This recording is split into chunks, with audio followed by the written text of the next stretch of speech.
الحمد للہ رب العالمین والعاقبۃ للمتقین والصلاة والسلام علی سید الانبیاء والمرسلین وعلی آلہ وصحبہ اجمعین، اما بعد فاعوذ باللہ من الشیطان الرجیم، بسم اللہ الرحمن الرحیم۔ کل نفس ذائقۃ الموت، صدق اللہ العلی العظیم، وصدق رسولہ النبی الامین المعین المبین المتین الکریم، ونحن علی ذلک لمن الشاہدین والشاکرین، والحمد للہ رب العالمین۔ بگرداب بلا افتادہ کشتی، ضعیفان و شکستہ رات و کشتی، بحق خواجہ عثمان ہارون، مدد کن یا معین الدین چشتی، مدد کن یا معین الدین چشتی، بکار خیش حیرانم اغثنی یا رسول اللہ، پریشانم اغثنی یا رسول اللہ، شہاب کس نوازی کن، طبیبہ چارہ سازی کن، مریض درد عصیانم اغثنی یا رسول اللہ، غوث اعظم بمن بے سر و ساما مدد، قبلہ دین مدد، کعبہ ایمان مدد، قادری یمنا رے یا غوث اعظم میزنم، دمز شیخ احمد رضا خان قطب عالم میزنم۔ بارگاہ رسالت مآب صلی اللہ علیہ وسلم میں اپنی غلامی کا ثبوت پیش کرتے ہوئے کمال عقیدت و محبت کے ساتھ بآواز بلند ہدیہ درود و سلام پیش فرما لیں۔ اللہم صلی علی سیدنا شفیعنا حبیبنا مولانا محمد معدن الجود والکرم، منبع العلم والحلم والحکم، وآلہ وبارک وسلم، صلاۃ و سلاما علیک سیدی یا نور اللہ، صلاۃ و سلاما علیک یا حبیب اللہ، صلی اللہ تعالی علیہ وسلم۔ عزیزان گرامی وقار، اللہ تبارک و تعالی نے جب ارادہ فرمایا کہ اس کائنات کو وجود بخشا جائے تو اس نے اپنی قدرت کاملہ سے اس کائنات کو بسایا، ڈھیر ساری مخلوقات پیدا کی، جانوں کی صورت میں اللہ تبارک و تعالیٰ نے مخلوق پیدا کی، اشجار، نباتات، جمادات، حیوانات کی تخلیق فرمائی۔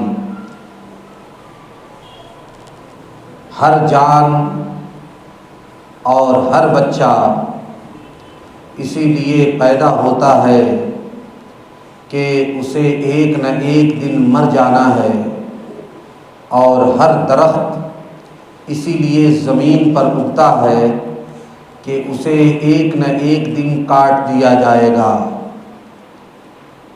غرض یہ کہ ہر وہ چیز،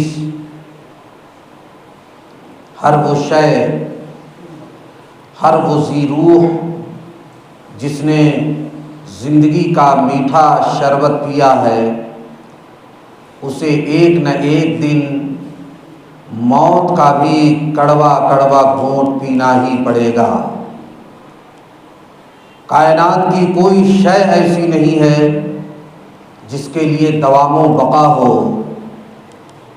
ہر شے فنا ہو جانے والی ہے، ختم ہو جانے والی ہے۔ کیا آپ نے نہیں دیکھا کہ یونان و مصر و روما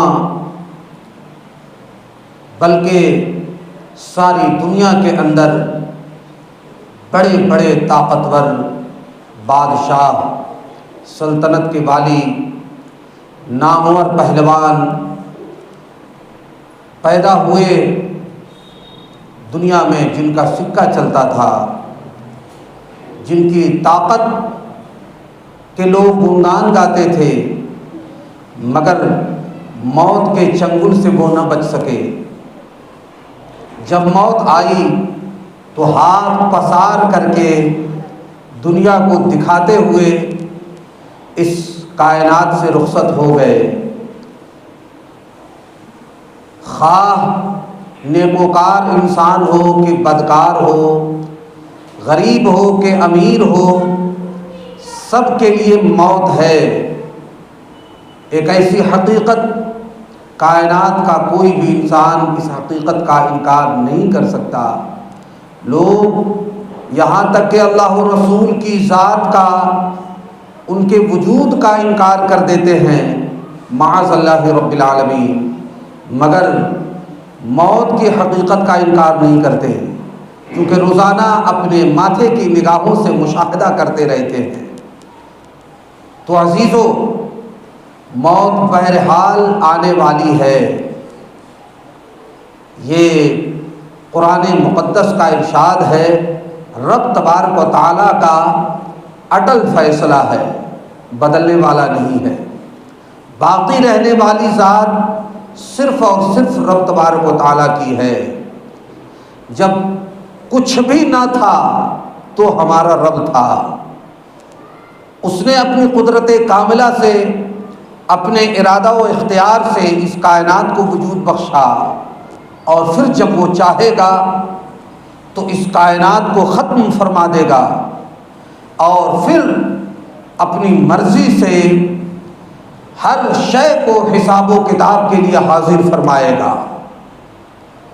اللہ تبارک و تعالیٰ کو فنا نہیں ہے، اس کے لیے صرف اور صرف بقا ہی ہے، وہ ہمیشہ سے ہے، ہمیشہ رہے گا۔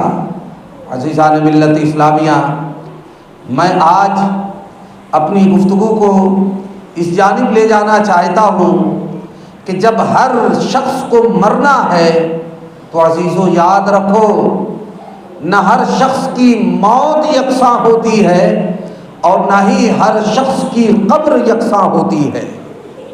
یاد رکھیں، حدیث پاک کی روشنی میں آپ کو سمجھاتا ہوں کہ حضور اکرم صلی اللہ علیہ وسلم نے ارشاد فرمایا ہے کہ ملک الموت جب کسی نیک اور صالح بندے کی روح قبض کرنے کے لیے تشریف لاتے ہیں تو اس شان کے ساتھ آتے ہیں پیارے، حدیث شریف میں ہے کہ ان کے ساتھ حسین اور خوبصورت چہروں والے فرشتوں کی ایک مقدس جماعت ہوتی ہے، ان کے ساتھ جنتی کفن ہوتا ہے، وہ اپنے ساتھ جنتی خوشبو لے کر کے آتے ہیں، اور پھر حضرت ملک الموت علیہ السلام اپنے نرم اور شیریں لہجے میں ارشاد فرماتے ہیں، اخرجی ایتھا النفس الطیبہ کانت فی الجسد الطیب اخرجی حمیدۃ وابشری بروح وریحان ورب غیر غضبان۔ بولیے سبحان اللہ۔ مشکات المصابیح کے اندر یہ حدیث پاک ہے کہ جس کا مطلب یہ ہوتا ہے، نکل اے پاک جان جو پاک بدن میں تھی۔ سبحان اللہ، تو قابل تعریف ہے، فرشتے کہتے ہیں کہ تو قابل تعریف ہے، اور تو راحت اور خوشبو اور اس رب کی بشارت حاصل کر جو تجھ سے کبھی ناراض نہیں ہوگا۔ پھر فرشتوں کی مقدس جماعت اس روح کو جنتی کفن میں لے کر آسمانوں کی طرف بلند ہوتی ہے، اور اس کے لیے آسمانوں کے دروازے کھول دیے جاتے ہیں، اور آسمانی ملائکہ کی مقدس جماعت یہ کہہ کر اس پاک روح کا استقبال کرتی ہے، خوش آمدید اے پاک جان جو پاک بدن میں تھی، داخل ہو جا، تو قابل تعریف ہے، اور تجھ کو راحت و ریحان کی اور اس رب کے دیدار کی بشارت دی جاتی ہے جو تجھ پر کبھی ناراض نہیں ہوگا۔ سبحان اللہ۔ عزیزان ملت اسلامیہ، فرشتوں کی اس نعرہ مبارکباد کی گونج میں یہ مبارک روح دربار الہی تک باریاب ہوتی ہے۔ اب آپ اندازہ کریں کہ نیکوکار انسان کہ موت کتنی اچھی ہوتی ہے۔ فرشتوں کی مقدس جماعت ہے جو اپنے ساتھ جنتی کفن لیے ہوئے ہیں، فرشتوں کی مقدس جماعت ہے روح نکالتے وقت جو اپنے ساتھ جنتی خوشبو لے کر کے آئے ہیں، مبارکبادیاں دی جا رہی ہیں۔ یہ کس قدر سعادت کی بات ہے۔ میرے پیارے مجھے بتاؤ، ایسی موت کی تمنا ہر شخص کی ہونی چاہیے یا نہیں؟ بولیے بھائی، سب کی ہونی چاہیے۔ ہر شخص یہی چاہتا ہے کہ میری موت اچھی ہو جائے، مرنے کے وقت میں مجھے کلمہ نصیب ہو جائے، میری قبر روشن اور منور ہو جائے، میرا رب مجھ سے راضی ہو جائے، میری قبر میں مصطفیٰ کریم صلی اللہ علیہ وسلم کی جب آمد ہو تو میں حضور کو سلام پیش کر سکوں، ان کا استقبال کر سکوں۔ ہر انسان کی یہی چاہت ہوتی ہے۔ لیکن میرے پیارے یاد رکھنا، صرف تمنا کر لینے سے، صرف آرزو کر لینے سے مقصد حاصل نہیں ہوتا ہے، جب تک کہ مقصد کے حصول کے لیے عمل نہ کیا جائے، کوششیں نہ کی جائیں۔ صرف ہم تمنا کریں، آرزو کریں کہ میرا پیٹ بھر جائے، بھوک لگی ہو اور آپ تمنا کرتے رہیں کہ میری پیاس بجھ جائے، میری بھوک مٹ جائے، تو کیا تمنا کر لینے سے آپ کی بھوک و پیاس مٹ جائے گی؟ نہیں، آپ کو اس کے لیے عمل کرنا پڑے گا، حلال روزی کی تلاش کرنی ہوگی، اور پھر اس کے بعد اور بھی عمل کرنے ہوں گے، تب جا کر کے آپ سیراب ہو سکتے ہیں۔ اس لیے اچھی موت کے لیے ہم سب کے لیے ضروری ہے کہ اللہ و رسول کے فرمودات عالیہ پر عمل کریں۔ انشاءاللہ تبارک و تعالی ہم لوگ عمل کریں گے، بولیے انشاءاللہ تعالی۔ اب سنیے، جب کسی برے انسان کی روح قبض کرنے کے لیے وہی فرشتے آتے ہیں تو اس وقت کیسا منظر ہوتا ہے، سنیے۔ یہی ملک الموت جب کسی برے اور بدکار کی روح قبض کرنے کے لیے تشریف لاتے ہیں تو ان کے ساتھ کالے کالے چہروں والے ڈراؤنی شکل کے ملائکہ عذاب کی ایک جماعت ہوتی ہے، جن کے ساتھ ایک ٹاٹ ہوتا ہے، اور حضرت ملک الموت اس بدکار انسان کے سرہانے بیٹھ کر نہایتی تلخ اور کرخت لہجے میں یہ فرماتے ہیں کہ اخرجی ایتھا النفس الخبیثہ کانت فی الجسد الخبیث اخرجی ذمیمۃ وابشری بحمیم وغساق وآخر من شکلہ ازواج۔ اللہ اکبر، اللہ اکبر۔ یعنی نکل اے خبیث جان جو خبیث بدن میں تھی۔ اللہ اکبر۔ میرے پیارے، یہ فرشتے کی آواز ہوتی ہے، اور فرشتہ کہتا ہے تو لائق مذمت ہے، اور تجھ کو گرم گرم پانی اور جہنمیوں کے پیپ اور اسی طرح کے قسم قسم کے عذابوں کی بشارت ہے۔ پھر عذاب کے فرشتے اس روح کو جب جہنمی ٹاٹ میں لپیٹ کر آسمانوں کا رخ کرتے ہیں تو اس کے لیے آسمانوں کے دروازے نہیں کھولے جاتے۔ اللہ اکبر، اللہ اکبر۔ اور آسمانوں کے فرشتے اس روح کو یہ کہہ کر دھتکارتے اور پھٹکارتے ہیں کہ اے خبیث جان جو خبیث بدن میں تھی، ہم تیرے لیے خوش آمدید نہیں کہتے، تو واپس لوٹ جا، تو قابل مذمت ہے، اس لیے تیرے لیے آسمانوں کے دروازے نہیں کھولے جائیں گے، اور تو اس قابل ہی نہیں ہے کہ دربار الہی تک تیری رسائی اور باریابی ہو سکے۔ اللہ اکبر پیارے۔ بدکار انسان کی روح اس طریقے سے شدت کے ساتھ اور ایسے ہولناک مناظر کے زیر سایہ نکالی جاتی ہے۔ اللہ اکبر۔ اب آپ غور فرما لیجئے کہ نیکوکار اور بدکار دونوں کی موت کے مناظر میں کتنا بڑا عظیم الشان فرق ہے اور کتنا بڑا تفاوت ہے۔ میرے پیارے، کہاں بندے صالح کی موت پر فرشتوں کا خیر مقدم، ان کی خوشخبریاں، ان کی مبارکبادیاں، اور کہاں برے انسان کی موت پر فرشتوں کی دھتکار، پھٹکار اور ہر طرف لعنت و ملامت کی بوچھار۔ بھلا کون کہہ سکتا ہے کہ دونوں کی موت یکساں اور ایک ہی جیسی ہے؟ اور کون یہ کہہ سکتا ہے کہ دونوں مرنے والے ایک ہی درجے کے ہیں؟ اور ایک ہی جیسے ہیں؟ نہیں میرے پیارے، بلکہ ان دونوں کی موت اور ان دونوں مرنے والوں میں زمین و آسمان کا فرق ہے۔ اب مجھے بتائیے، کوئی بھی انسان کائنات کا یہ نہیں چاہتا کہ شدت کے ساتھ اس کی روح قبض کی جائے، کوئی بھی نہیں چاہتا ہے۔ ہر انسان چاہتا ہے کہ میری موت اس طرح ہو جیسے گوندھے ہوئے آٹے سے بال نکال لیا جاتا ہے، احساس ہی نہ ہو، اور میری موت ہو جائے اور جنت کی ساری بہاریں ہمیں حاصل ہو جائے۔ عزیزو، اگر عمل کرو گے تو رب تبارک و تعالیٰ کا وعدہ ہے، نبی اکرم صلی اللہ علیہ وسلم کا ارشاد پاک ہے، رب تم سے راضی ہوگا اور تمہیں بخش دے گا۔ بس انسان کے لیے ضروری ہے کہ وہ صحیح توبہ کرے اور رب کے حضور اپنے آپ کو پیش کرتے ہوئے گڑ گڑائے، معافی مانگے اور اللہ کے فرامین پر عمل کرے۔ اللہ تبارک و تعالیٰ معاف فرما دے گا۔ ماں جتنی محبت کرتی ہے نا اپنی اولاد سے، اس سے کہیں زیادہ ہمارا رب ہم سے محبت کرتا ہے۔ حضور ارشاد فرماتے ہیں کہ جو شخص سچی توبہ کر لیتا ہے نا تو وہ گناہوں سے ایسا ہی صاف و ستھرا ہو جاتا ہے جیسے اس نے گناہ کیا ہی نہیں ہے، ایسا ہو جاتا ہے۔ آپ کر کے تو دیکھیں، لیکن ہمارا نفس اس قدر ظالم ہے کہ ہمیں ہمیشہ گناہ کے کاموں پر ابھارتا رہتا ہے، جبکہ ہمارے سامنے اچھے کام بھی ہوتے ہیں۔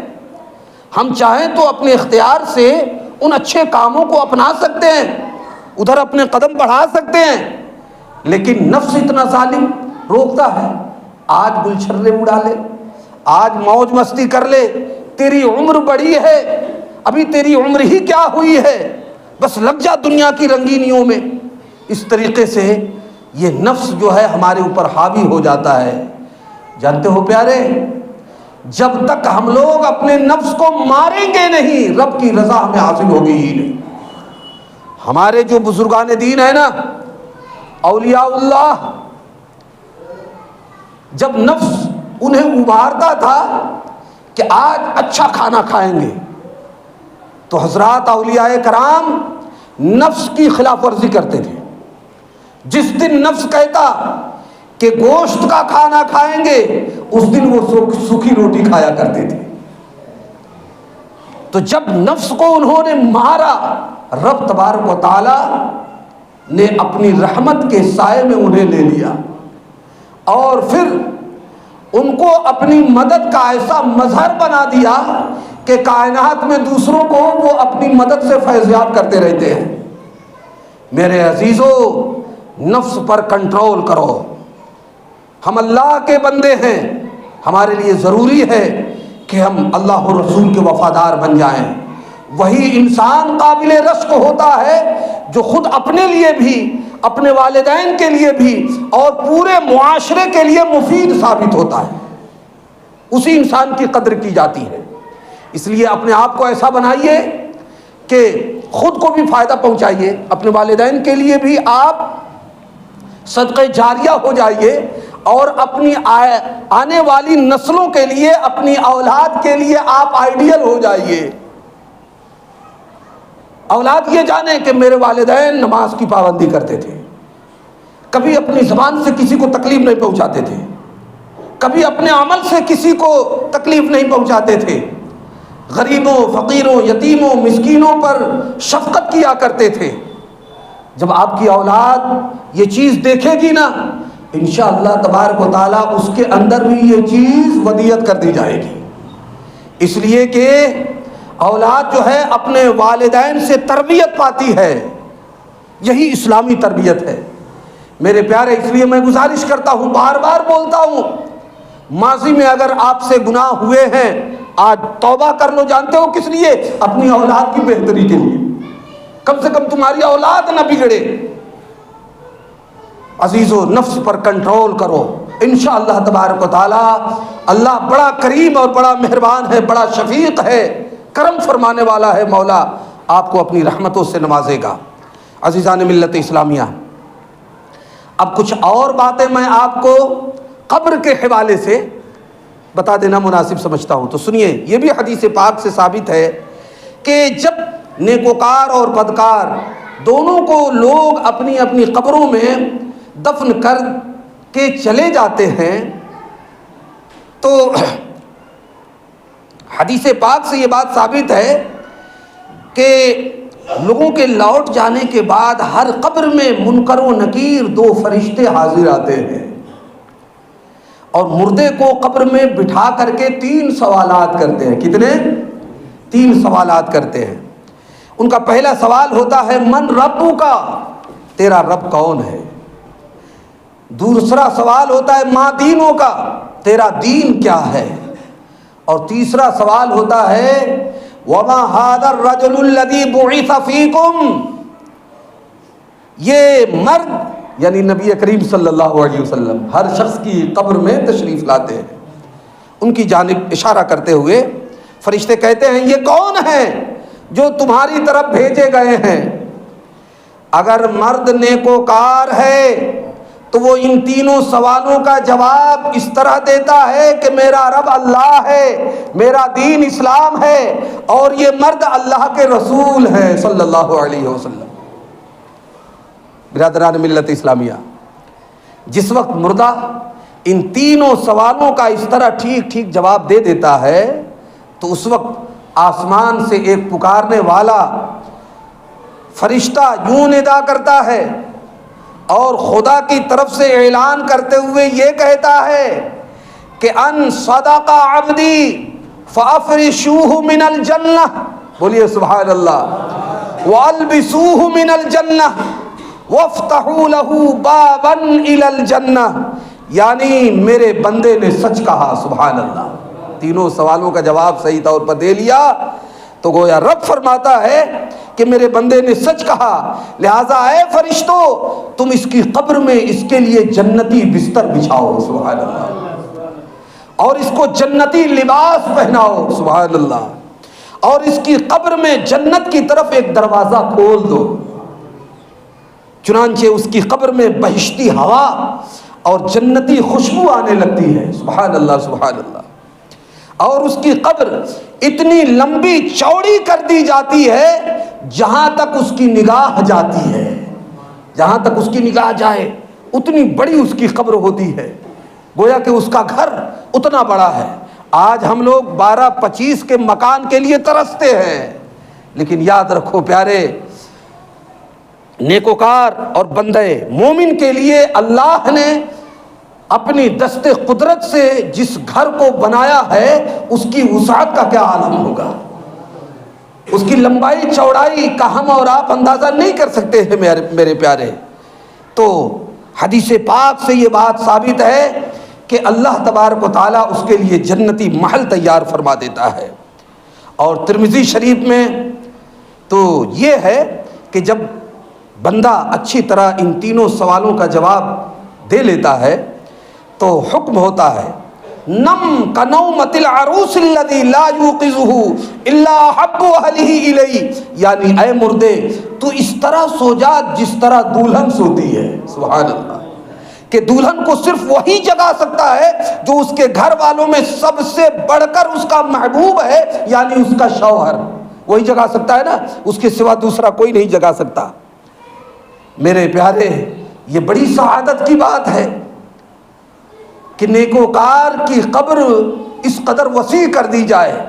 ہر شخص کی تمنا ہے کہ اس کی قبر تا حد نگاہ وسیع بنے، اس لیے میں وہی پرانی بات دہراتا ہوں، اگر آپ چاہتے ہیں آپ کی قبر لمبی چوڑی کر دی جائے میرے پیارے تو اس کے لیے اللہ و رسول کے فرامین پر عمل کریں، سنی صحیح العقیدہ مسلمان ہو کر کے اپنی زندگی گزاریں، اور ادھر ادھر کی باتوں سے اپنے آپ کو ہٹا لے ویں، اس سے کچھ فائدہ ہونے والا نہیں ہے، دنیا کا بھی کوئی فائدہ نہیں ہوتا ہے۔ ہم دیکھتے ہیں کہ کوئی انسان دوسرے انسان کی غیبت اور چغلی کرتا ہے نا، تو جس کے پاس وہ چغلی کر رہا ہوتا ہے سب سے پہلے اسی کی نگاہ میں گر جاتا ہے، اسی کی نگاہ میں سب سے پہلے وہ برا بنتا ہے، اور اس کے بعد پھر جس طریقے سے اس کی بات لوگوں پر منکشف ہوتی جاتی ہے وہ سب کی نگاہوں سے گرتا چلا جاتا ہے۔ تو ہم نے کیوں ایسا کام کرنا جس سے ہم دنیا والوں کی نگاہ میں ذلیل ہو جائے؟ رسوا ہو جائیں، اور پھر اللہ کی بارگاہ سے تو رسوائی ہے ہی ہے۔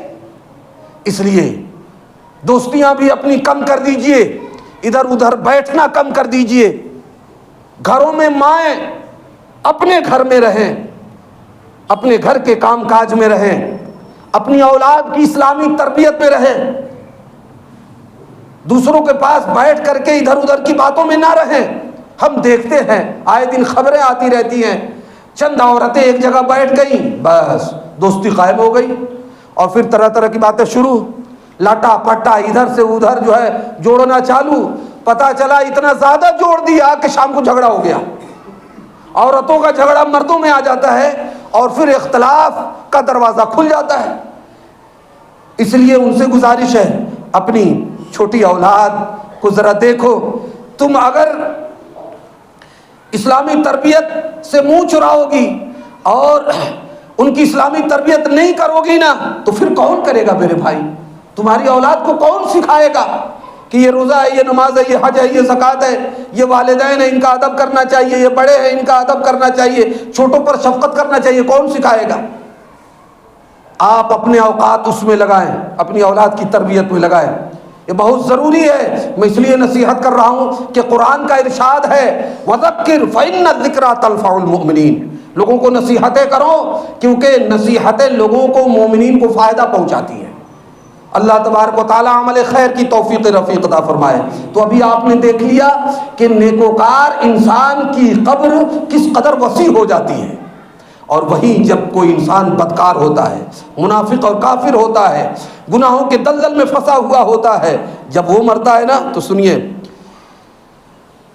جب اس سے فرشتے سوال کرتے ہیں تو ہر سوال کے جواب میں کہتا ہے ہا لا ادری، ہا لا ادری، ہا لا ادری، یعنی ہائے ہائے افسوس، میں کچھ نہیں جانتا، میں کچھ نہیں جانتا۔ مردے اس کا یہ جواب سن کر، مردے کا یہ جواب جب وہ فرشتے سنتے ہیں تو ایک منادی آسمان سے یوں ندا کرتا ہے ان کذب فافرشوہ من النار وافتحوا له بابا الى النار فیاتیہ من حرھا وسمومها، یعنی اے فرشتو یہ جھوٹا ہے، لہذا اس کے لیے اس کی قبر میں جہنمی بچھونا بچھاؤ۔ اللہ اکبر، اللہ اکبر۔ رونے کا مقام ہے پیارے، مقام افسوس ہے، جہنمی بچھونا بچھاؤ۔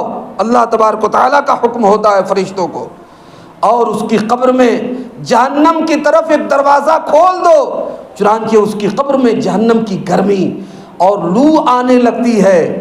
وَيَضِيقُ عَلَيْهِ قَبْرُهُ حَتَّى تَخْتَلِفَ فِيهِ أَضْلَاعُهُ، اور اس کی قبر اس قدر تنگ کر دی جاتی ہے کہ اس کی پسلیاں دب کر دائیں پسلیاں بائیں طرف اور بائیں پسلیاں دائیں طرف ہو جاتی ہے۔ اللہ اکبر، اللہ۔ اب بتاؤ پیارے، ایک شخص کی قبر جنت کا باغ ثابت ہو رہی ہے، حضور کا ارشاد پاک ہے القبور روضۃ من ریاض الجنہ او حجرۃ من حجر النار، کسی کی قبر جنت کے باغوں میں سے ایک باغ ہوتی ہے اور کسی کی قبر جہنم کے گڈھوں میں سے ایک گڈھا۔ اب آپ دیکھیے، ایک کی قبر تا حد نگاہ وسیع کر دی گئی اور دوسرے کی قبر اس قدر تنگ کر دی گئی کہ ادھر کی پسلیاں ادھر ہو جا رہی ہیں، ادھر کی ادھر ہو جا رہی ہیں۔ کوئی انسان پسند کرے گا کہ اس کی قبر تنگ کر دی جائے، کہ پسلیاں ایک دوسرے میں گھس جائیں، ہڈیاں چکنا چور ہو جائیں؟ کوئی پسند کرے گا؟ ہرگز نہیں۔ سب کی چاہت یہی ہے کہ میری قبر روشن ہو اور میری قبر وسیع و عریض ہو۔ میرے پیارے، تمنا کرنے سے کچھ نہیں ہوتا ہے، اس کے لیے عمل کرنا پڑتا ہے۔ راہ آسان ہے، رب کا اعلان عام ہے کہ جو انسان سچی توبہ کرتا ہے اللہ تبارک و تعالیٰ اس کی توبہ قبول فرماتا ہے۔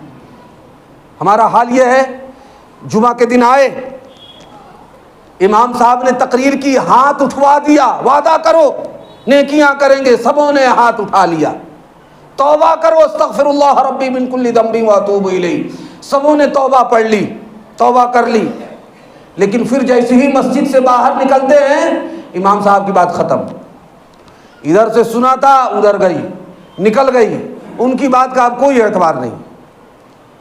اب ہفتہ بھر وہ کریں گے جو دنیا کہے گی، جو دنیا دار کہیں گے، اب وہی کیا جائے گا۔ مجھے بڑا افسوس ہوتا ہے میرے پیارے، میں بڑی حیرت میں رہتا ہوں، بڑا افسوس کرتا رہتا ہوں آپ لوگوں کی حالت دیکھ کر کے۔ سال بھر سمجھاتا رہتا اور پھر آخر میں نتیجہ وہی نکلتا ہے کہ یہ کہنا پڑتا ہے پنچایتی آپ کی مان رہا ہوں لیکن کھوٹا وہی گڑے گا جہاں پر پہلے سے تھا۔ سب سننے کے بعد، زبان سے تسلیم کرنے کے بعد بھی کام آپ کا وہی ہوتا ہے۔ اس سے یاد رکھیے گا، جنت بھی ہے دوزخ بھی ہے، سب حق ہے، اللہ نے پیدا فرما دیا ہے، اور آپ کی موت کا وقت بھی متعین ہے۔ کتنوں کو آپ نے اپنے کاندھے پر سوار کر کے قبرستان میں پہنچا دیا ہے، آپ بھی کسی کے کاندھے پر سوار ہو کر کے چلے جائیں گے، اور جب قبر میں لٹائے جائیں گے تو حدیث پاک میں کیا ہوا وعدہ کبھی غلط ثابت نہیں ہوتا ہے۔ اگر آپ برے ہیں تو حدیث پاک میں جو بات بتائی گئی ہے ویسا ہوگا۔ اس لیے عزیزوں، خدا کا خوف دل کے اندر پیدا کرو۔ اللہ کا بندہ وہی ہے جو اپنے اندر اللہ کا خوف رکھتا ہے۔ ہم اگر کلمہ پڑھے ہوئے ہیں تو ہمارے اندر خشیت الہی ہونی چاہیے، ورنہ ہم میں اور غیروں میں جو کلمہ نہیں پڑھتے، جو اللہ و رسول کی ذات کا انکار کرتے ہیں، کچھ بھی فرق نہ رہے گا۔ اس لیے جو ہے نیکیوں کا دامن نہ چھوڑیں، اللہ و رسول کے فرامین پر عمل کریں۔ نماز کی دعوت ہمیشہ دی جاتی ہے، اچھائیاں کرنے کی دعوت دی جاتی ہے، لوگ ایسا نہیں کرتے ہیں۔ نہیں میرے پیارے، امام صاحب نے جو بتایا اس کو آپ ذریعہ سمجھیے کہ امام صاحب نے قرآن و حدیث میں جو اللہ و رسول نے بیان کیا ہے اس کو امام صاحب کی زبان سے ہم نے سنا ہے۔ اصل میں یہ فرامین تو اللہ و رسول کے ہیں اور ہم اس کے بندے ہیں، لہذا ہم کو اس پر عمل کرنا چاہیے۔ انشاءاللہ تبارک و تعالیٰ اس حوالے سے بیان آگے بھی جاری رہے گا، آگے بھی آپ کو نصیحتیں کی جاتی رہیں گی۔ رب تبارک و تعالیٰ ہم سب کو پیارے رسول صلی